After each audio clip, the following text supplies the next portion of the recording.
26 साल के संत बागेश्वर धाम सरकार यानी धीरेन्द्र कृष्ण शास्त्री अपने खास तरीके के प्रवचन देने के तरीके और अपने बयानों की वजह से खूब सुर्खियों में रहते हैं। हाल के सालों में खास तौर पर कोरोना काल के बाद से उनका अनुसरण करने वाले लोगों की संख्या में भी तेजी आई है। कभी गांव में भगवान सत्यनारायण की कथा सुनाने वाले धीरेन्द्र धीरे धीरे राम कथा के साथ दिव्य दरबार लगाने लगे। 2 साल पहले सोशल मीडिया से शुरू हुआ उनकी प्रसिद्धि का सफर अब 7 समंदर पार तक है। 14 जून 2022 को लंदन की संसद में उन्हें सम्मानित किया गया।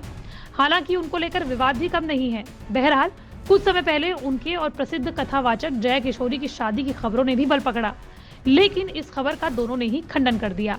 अब बागेश्वर सरकार नाम से जाने जाने वाले धीरेन्द्र शास्त्री ने खुद बता दिया है कि उनका शादी को लेकर प्लान क्या है और वो जल्द ही अपनी मां के आदेश के अनुसार शादी के बंधन में बंधने वाले हैं। हिंदी अखबार दैनिक भास्कर को दिए इंटरव्यू में धीरेन्द्र कृष्ण शास्त्री ने कई सवालों का जवाब दिया। उनको लेकर हुए विवादों को लेकर भी सवाल किए गए और गृहस्थ जीवन में प्रवेश करने को लेकर भी सवाल किए गए। सभी का उन्होंने बेबाकी से उत्तर भी दिया। चलिए आपको बताते हैं कि उनसे क्या सवाल पूछे गए और उन्होंने क्या कुछ जवाब दिया। जब उनसे गृहस्थ जीवन के बारे में पूछा गया कि आप गृहस्थ जीवन के बारे में क्या सोचते हैं, तो हंसते हुए उन्होंने जवाब देते हुए कहा कि बहुत अच्छा, बहुत जल्द आप तैयार रहिएगा।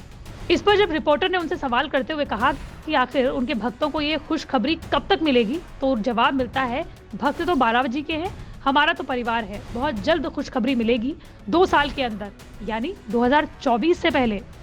फिर उनसे सवाल किया जाता है कि सोशल मीडिया में जिस तरीके से जया किशोरी से उनका नाम जोड़ा गया, इसमें कितनी सच्चाई है। तो जवाब देते हुए उन्होंने कहा कि ये सब व्यूज के चक्कर में होता है, झूठे हैं, मिथ्या है।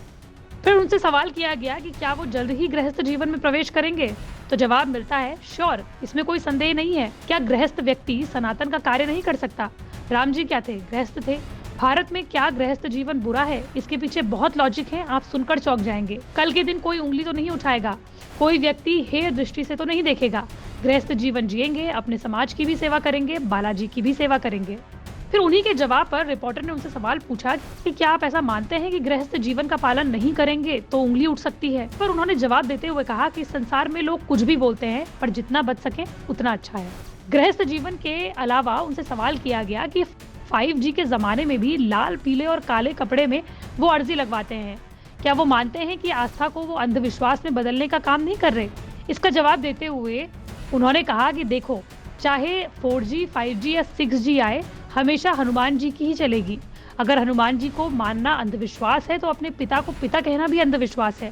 अर्जी का एक विधान है, एक परंपरा है। बता दें कि धीरेन्द्र कृष्ण शास्त्री को जो आज ख्याति मिली है, हमेशा से हालात ऐसे नहीं थे।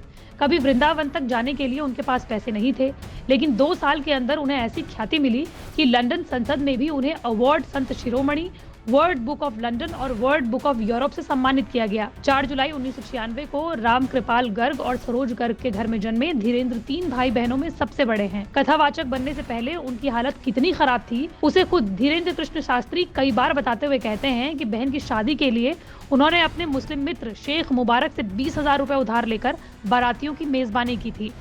12वीं तक पढ़े धीरेन्द्र कृष्ण भी पिता की तरह भगवान सत्यनारायण की कथा सुनाते थे। YouTube से फेमस हुए धीरेन्द्र के दरबार में कई फरियादी अपनी पीड़ा लेकर पहुंचते हैं। हालांकि अपने कथा वाचन और बयानों की वजह से वो कई बार कई तरह के आरोपों में भी घिर चुके हैं।